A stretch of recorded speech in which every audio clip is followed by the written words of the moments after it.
to e-commerce straight talk. This week we're talking to Colin Giblin about all things e-commerce and everything that's been going on in industry and news and updates and what's been happening, especially here in this crazy time in 2021. So Colin, you're over at Turtle Fur, correct? That I am. And how have things been treating you this year so far? Oh, this year's been a little stranger than last, even, I guess I would say.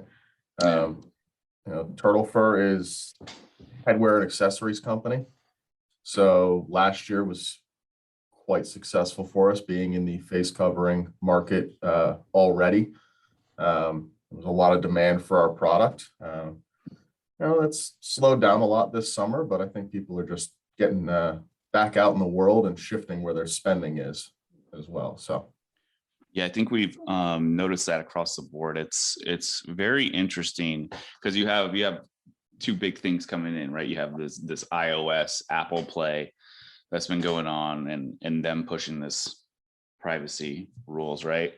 And then you also have purchase patterns and behaviors, which have just sort of fluctuated a lot this summer.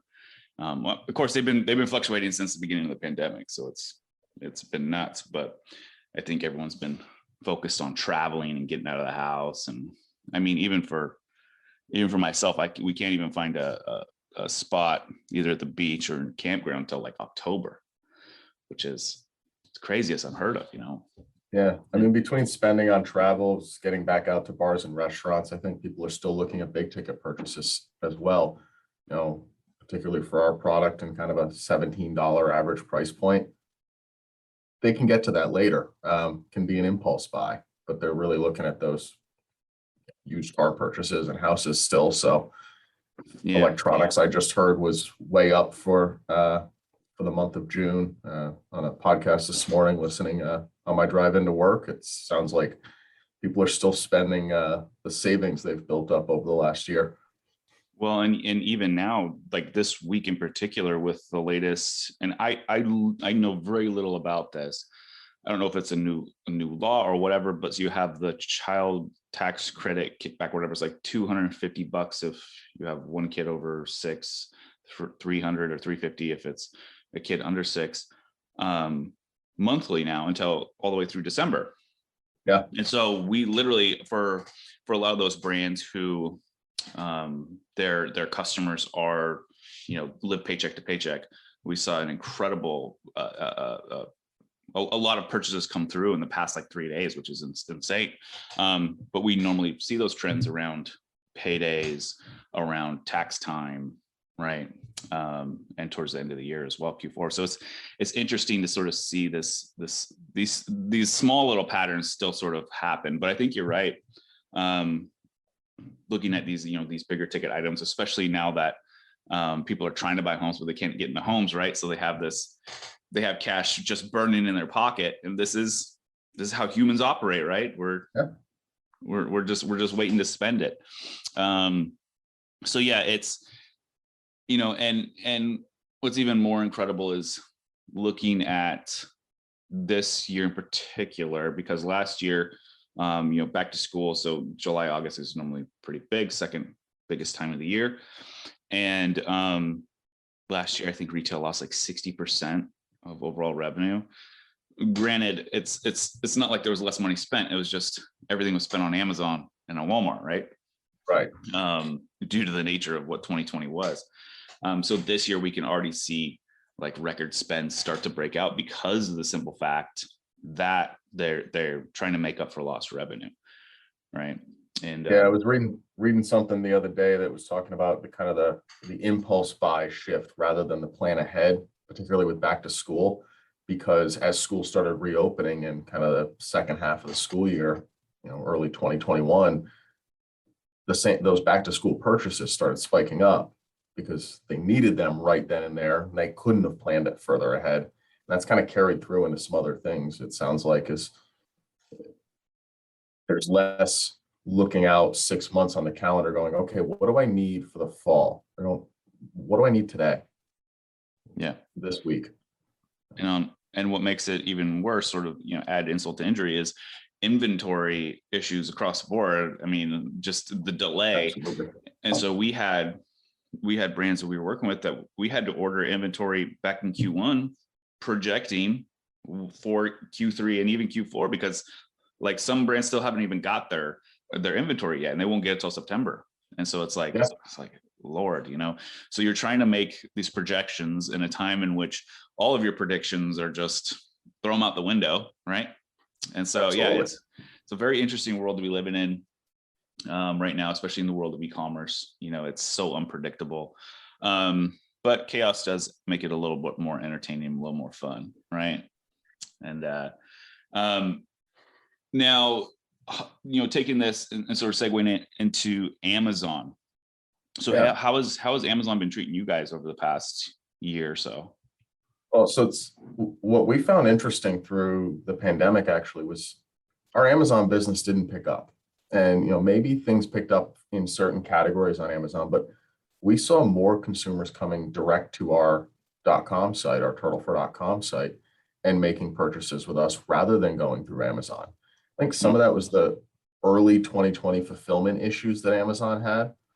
Delays in getting stuff into their FBA centers, and then actually delays in getting it out to the consumers because they were prioritizing certain categories. And that pushed some consumers to change habits for a little while. But I think the other piece of it was throughout the pandemic, we saw so many conversations around, support small business. Small businesses are struggling, and we're not a particularly large brand. So I think we saw some of that shift of people going direct to brand rather than going to big box for non-commodity-esque things. So, Amazon wise stayed flat for the last year for us, which was kind of refreshing change, I'll call it.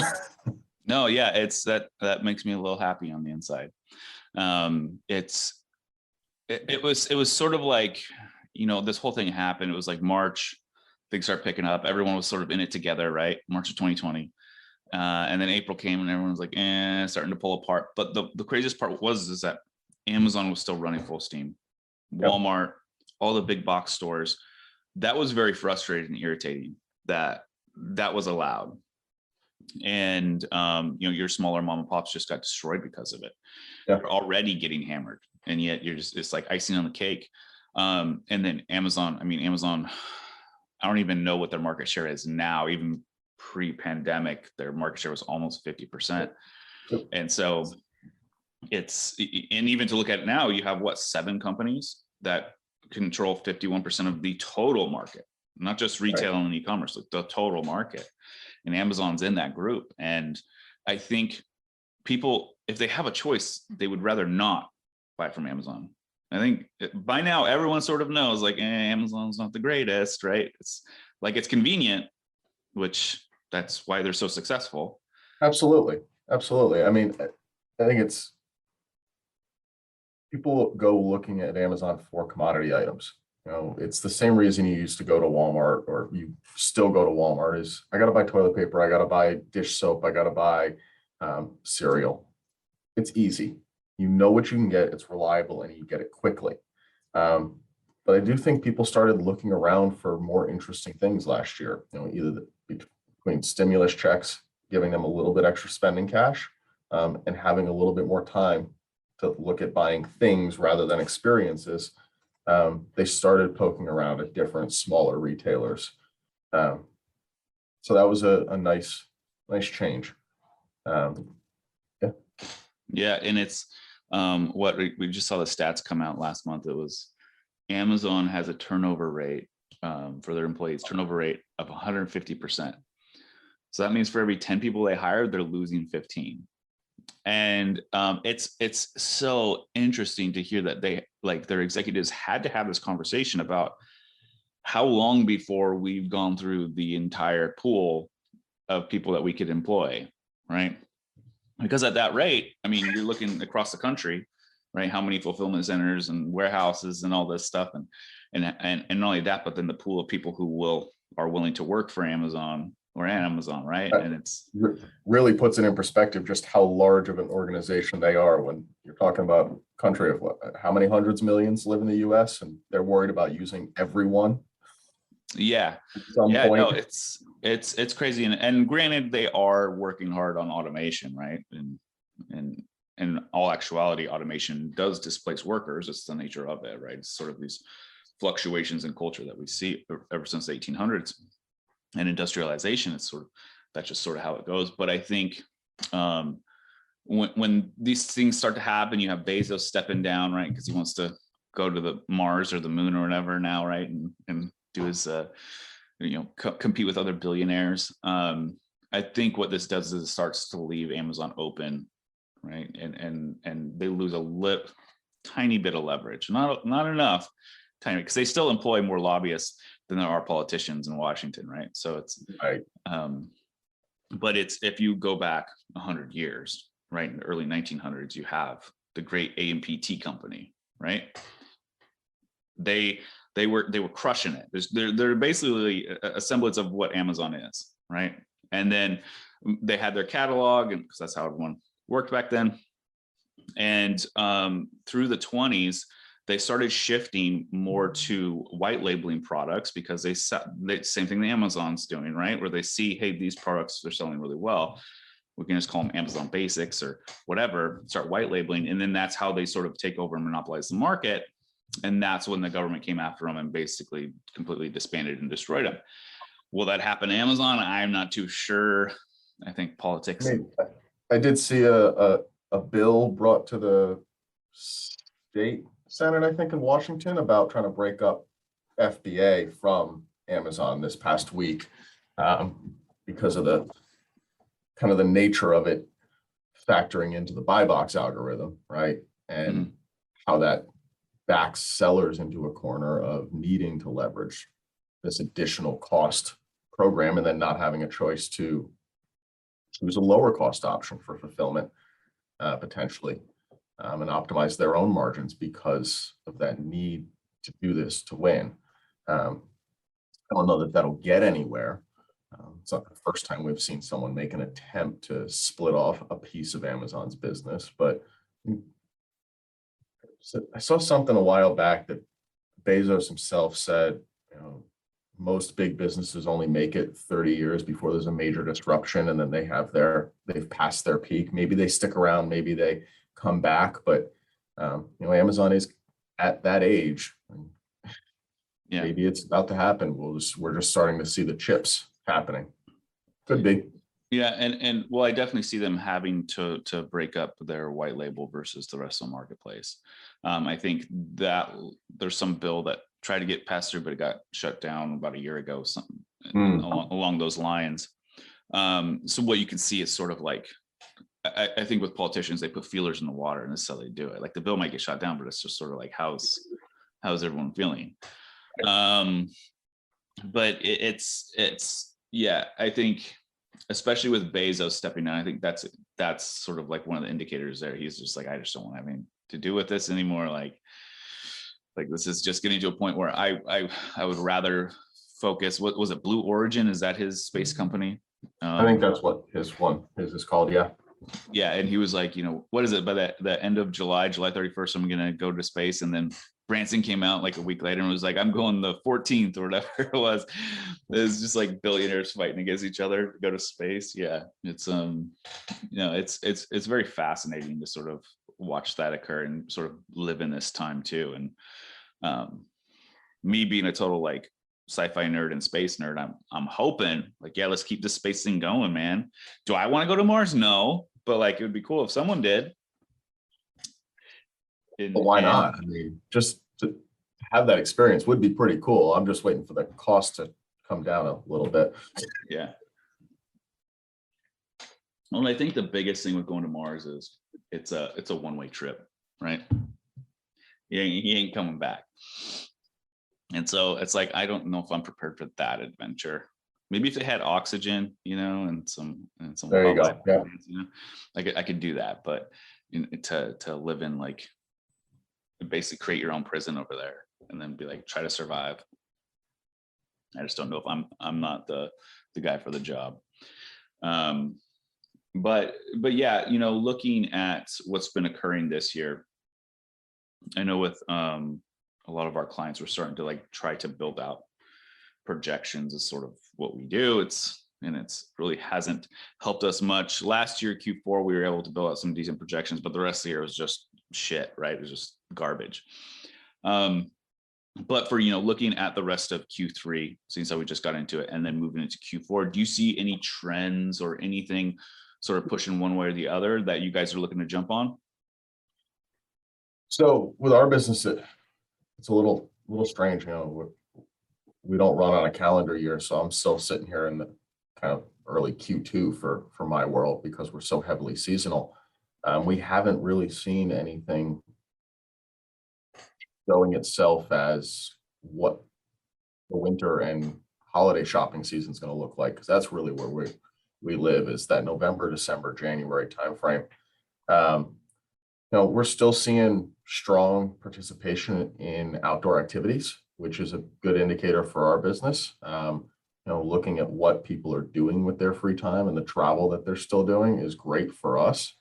In terms of, e-com trends, one of the things we're watching right now is rising costs in terms of average cost per click on our paid search ads and our Amazon sponsored products, and watching that cost per acquisition creep up over the last 4 or 5 months, wondering what that's going to look like in Q3, Q4, when it's historically higher anyways, right? And kind of wondering what else do we add to the mix to help improve the performance of those ads, as well as that retention rate for consumers overall, so to maximize that lifetime value.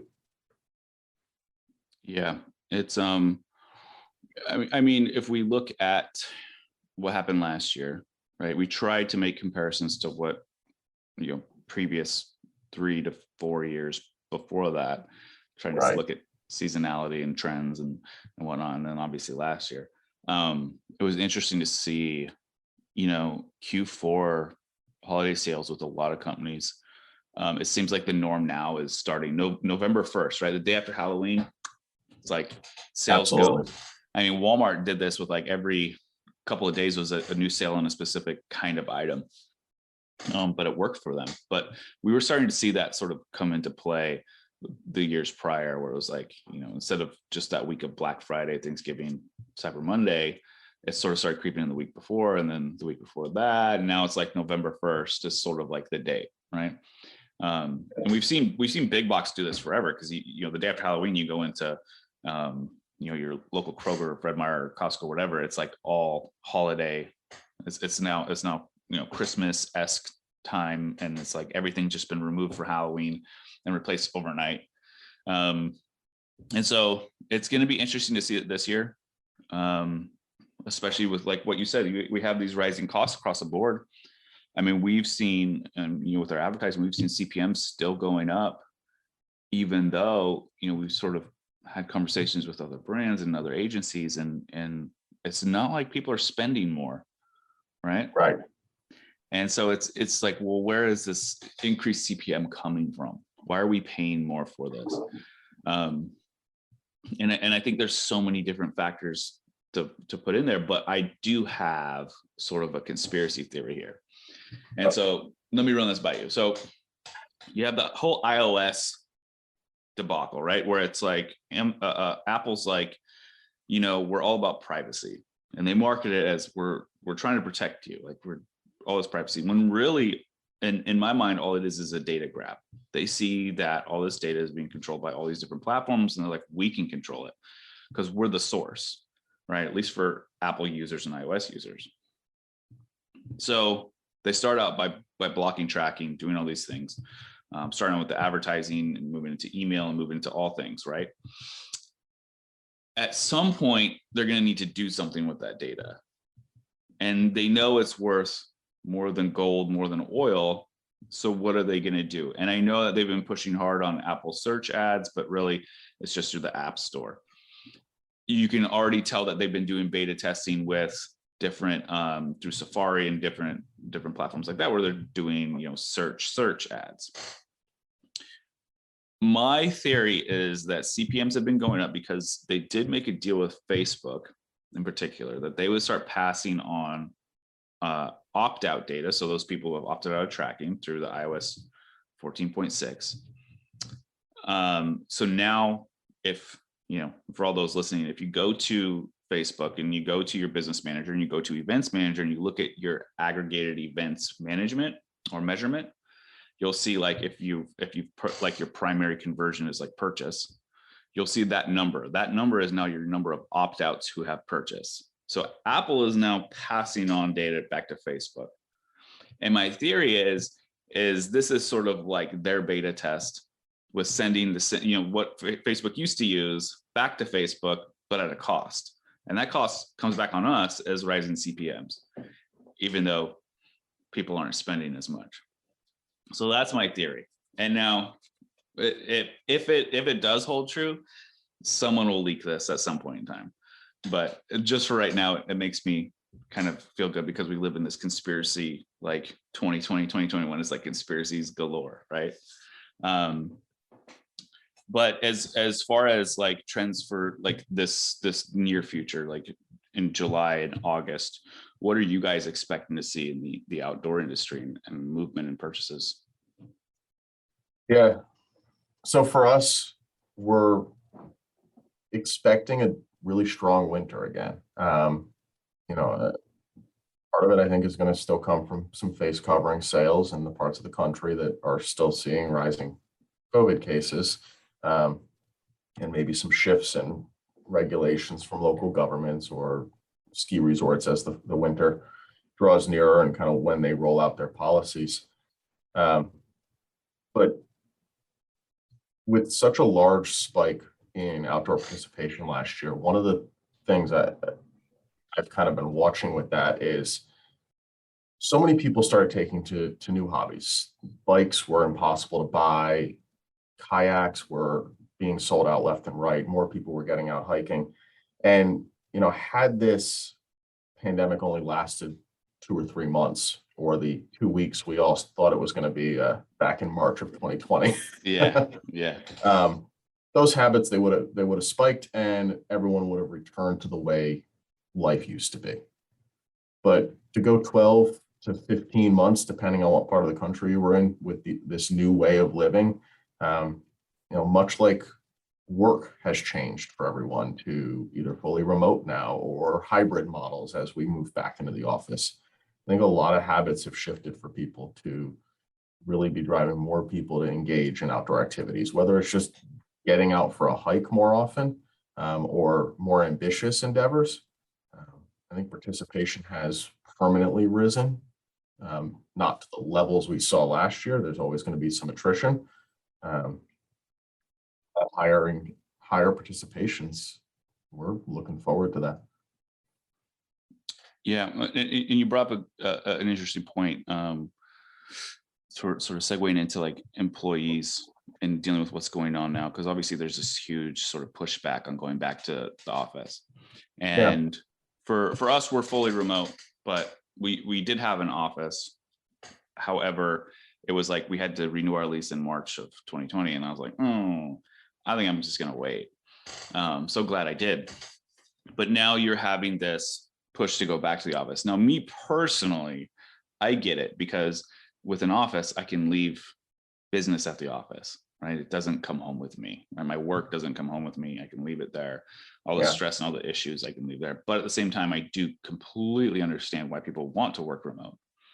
And so it's interesting to see like this push for a lot of, especially these bigger corporations, to get people back in the office. And, I don't know the full purpose behind that, but for you guys, are you guys going back fully to the office? Are you guys working a lot remote, or sort of hybrid model? So we've got a hybrid model. We're in northern Vermont, fairly rural area, small town. So we had a lot of people that were still coming in throughout the pandemic. Internet access isn't always a thing at everyone's home, or not at the level that you need to do your job fully. So we've got most people back in the office, but we've also had people that were remote before the pandemic and doing a hybrid model. Myself, I was remote for 5 years. The last 5 years, would work from home and then travel to Vermont, work from the office for a week or so. So we're going to maintain that hybrid model and allow employees to be flexible. We've got up here, you might have a commute that's an hour of driving without traffic. Yeah. So it's, you're not sitting in, oh, it's 10 miles from point A to point B and it's bumper to bumper. So it takes forever. You're moving the whole time at 50 miles an hour, but it still takes an hour because you're that far away. So doing that 5 days a week is tough. So giving employees that benefit to, they want to work 3 days a week in the office and 2 at home, or 2 in the office, 3 at home. That's going to be how we move forward. I think it's going to have a lot of benefits, not just in employee happiness and productivity, but I think it's going to help us find more employees in the long run as well, to have that flexibility as an option. Well, I've always found that if you're recruiting and hiring is on point, you're hiring adults and you're hiring people that fit the work and the lifestyle that you need for your company and your culture. And for the most part, if you treat them like adults and get out of their way, like, things run very smoothly, right? And it's so interesting to see how that doesn't vibe well with corporate America, when at the same time, I was in the military, which you could say was one of them, they employ over 1 million people. And yet that's a lot of times that's how we treated everyone. Granted, not at first. When you're private, you don't get treated like that. But as you get going, like, that's pretty much how you're an adult, you know the job, you know the drill, like, just do it. We'll get out of your way and let you handle it. Right. Yeah.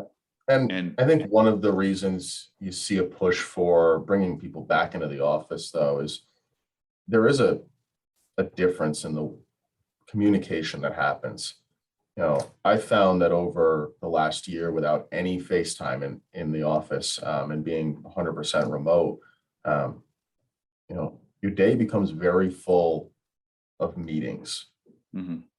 And what really could have been a 5-minute pop your head into someone's office, ask a quick question, and go back to your desk, turned into a 30-minute block on your calendar pretty often.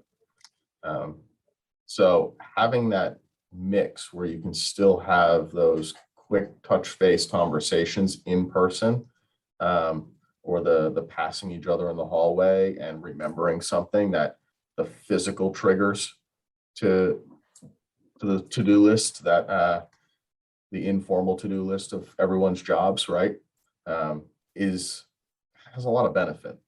We're social creatures. That stuff is real. It's helpful. So while there's a lot of benefit to remote, and you can certainly kind of leave people to do their job and expect them, here's the task, you know what you need to do, you'll get it done no matter where you are.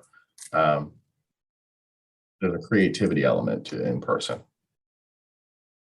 Yeah, and I think that sort of adds to what culture is, right, in the workplace, right? It's sort of this term that has been thrown around loosely, right? It's not. I do believe culture, quote unquote culture, has been added to the corporate jargon, right? Of like, what does that mean? But I think that sort of nails it on the head. And I have another theory. We have a lot more people acting out now. Everyone's back out in society and running around and doing things and going on vacations. But you see a lot more, and maybe it's just the because people have video now and they're videotaping everything, and TikTok exists. But you see a lot more people acting on planes, or acting out in a store or anything like that, right? Sort of throwing hissy fits and whatnot. And my thought was, I wonder if that has to do with not being in the office anymore, because when you are in the office, you have to work and vibe well with others. It's just how it is. Like, they may not agree on the same things. You don't even talk politics. Like, you don't do that. You don't touch it. There's certain things that you just wouldn't do. But after a year of not having to do that, and everyone's sort of in their own echo chambers, and just hearing themselves talking what they, all the biases that come along with that and everything that they wanted to hear, that has sort of driven this division and how people are acting towards one another, even though they shouldn't be, right? And so, yeah, I do think there's so much that is important with going to the office, but I do think it totally depends on you, your brand, your employees, everything that's happening. And obviously I'm, like I said, me personally, I like having an office to go to. On top of that, I feel like I do way more work when I'm remote because there's always something to do, right? And if your computer and your laptop and your desk are right there, you just like, oh, I got to do this, right? And then pretty soon it's 7 o'clock, 8 o'clock at night. You're like, what am I doing? I got other things to do. You know, I got a family to tend to. I got dinner to make. But going back to what we were talking about previously, when we talked about, rising costs for this year and sort of acquisition costs. What have been some of the bigger challenges that you guys have been facing so far in 2021? Yeah, so particularly for us, as I mentioned earlier, we've been in the face covering business since 1982. It's what we do. And well, everyone else got into that business last year, and people bought like crazy from anyone they could find and any piece of product they could get their hands on. And now there's a lot of people sitting on excess inventory. So particularly in the Amazon marketplace, we're seeing a lot of names that didn't exist 18 months ago and won't exist in 12 months. And they're at bottom of the barrel pricing. It's not particularly great product in the first place. So yeah, I can understand how it's so cheap. But cutting through that noise in the Amazon marketplace is difficult for an established brand to then rank well against all of those lower price points, right? Telling a quality story in the Amazon marketplace isn't really what it's there for. It's price and availability. That's the tenets of the entirety of their assortment. So that's one of the bigger challenges we've been facing, is increased competition in our particular market. Interesting.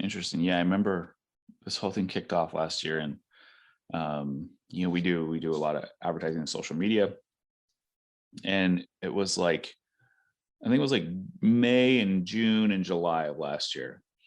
I don't know how many mask.com and whatever it is .com, add a mask in there, companies hit us up, and we were always getting these conversations like, oh, how long have you been in business for? Oh, a month, 2 weeks. Exactly. Just started. And it's like, these guys, maybe they work in the corporate world or whatever, got together, they went and spent $100,000 on masks somehow, and then they're like, oh, this will be easy, we'll just offload it on Facebook. And it's like, well, Facebook, they have regulations against that right now, right? This is before they sort of opened it up, like you can't, right? And so everyone was trying so many different ways to get around this, and it's going to be interesting, especially with inventory overhead, right? Moving into towards the end of the year, when you have the tax that has to come along with this. Like, what are they going to do? They got to dump it somewhere, right?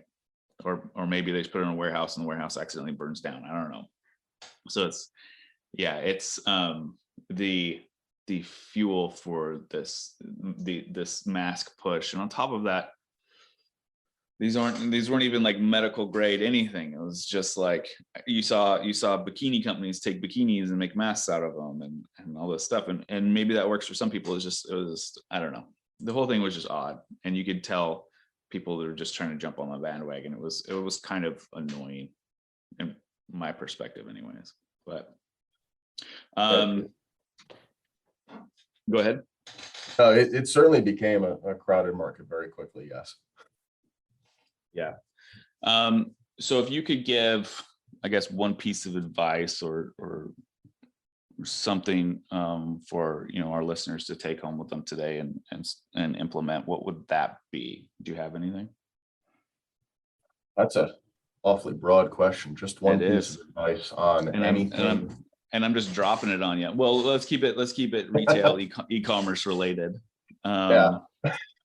Well, I was going to stay in that lane anyways. I wasn't just going to, here's some good life advice. Yeah. Don't squat with your spurs on. Yeah. Don't pee upwind. Yeah. It's hard to narrow that down to just one good little nugget for for everyone, but I guess one of the things that's been top of mind for us lately um, has been we just redesigned our website and it went live about a month ago, and going through that, really trying to focus in on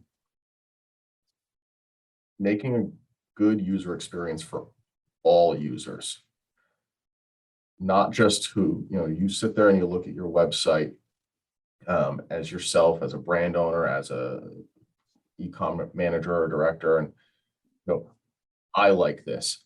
It's great. Well, you do this every day, all day. How does the average person see it?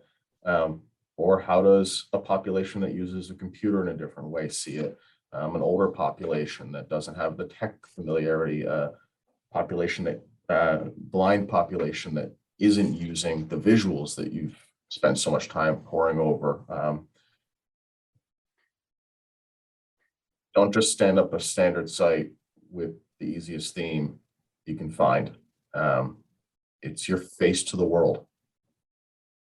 Put some time and effort into it and make sure it's a quality experience for as many people as possible. And that's something we try and do. And every time we find out we need to tweak it more, we do. So you'll never get it perfect, but it's worth putting that time in. It's the 21st century brick and mortar shop. You wouldn't just stand up a warehouse, throw some shelving in it, and call your store done. Don't do that with a website either. Yeah, no, that's interesting you bring that up. I think it goes to the epitome of marketers ruin everything, but at the same time, it's this idea that we get so trapped in our own world, right? It's we really only see what's in front of us, and yeah, it's I think if there's like the one tenet that you just touched on that sort of is the underlying tenet for all things business wise, is like you really need to understand your customer. Absolutely. And so many people, I don't want to say take it for granted because that's not the right word. It's like they think they know, right? Yeah. And we, as business owners, it's easy to get trapped in that, especially because a lot of us are type A. A lot of us in management and business, it's like that's just the nature of it. Like I got this figured out, right? Or you just don't want to deal with it. But the issue is we have to be able to take a step back from that. Do a survey, talk to people. Like even literally, you have one-on-one conversations with your customers and ask them questions and talk about it. So it's very interesting that, and I think this goes to why, what's the like number one Shopify theme? Is it like Turbo or Sandbox or something like that, that like everyone uses? And I think that's the primary example is, everyone's just sort of going off what everyone else is doing and they're not thinking about their own customers and the viability there. Yeah. I mean, there's so much data in the world that if you're not using it to better understand who your customers are, you may know who you want them to be, but if you're already up and operating, the customers have decided who they are and they're telling you.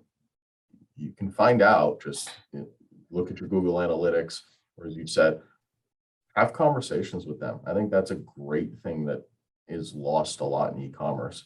If you ran a brick and mortar shop, you've got customers coming in, you can talk to them and learn more about them. And that's always hard for e-com stores and e-com owners. Yeah, well, especially because you're trying to move so fast too. But all right, so Colin Giblin over at Turtle Fur, you're the e-commerce director there. So I appreciate your time. Appreciate you taking the time to chat with everyone today. Where can people connect with you at?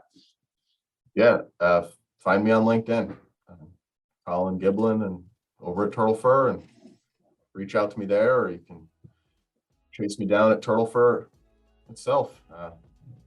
Find me on the little bio on the website. So cool. Well, thanks for taking the time out today, Colin. And it was great talking to you. We'll talk to everyone later. Make sure you subscribe to our YouTube channel so you can stay up to date and listen to our podcasts on Spotify, Apple, and Google Play. All right, all. Take it easy.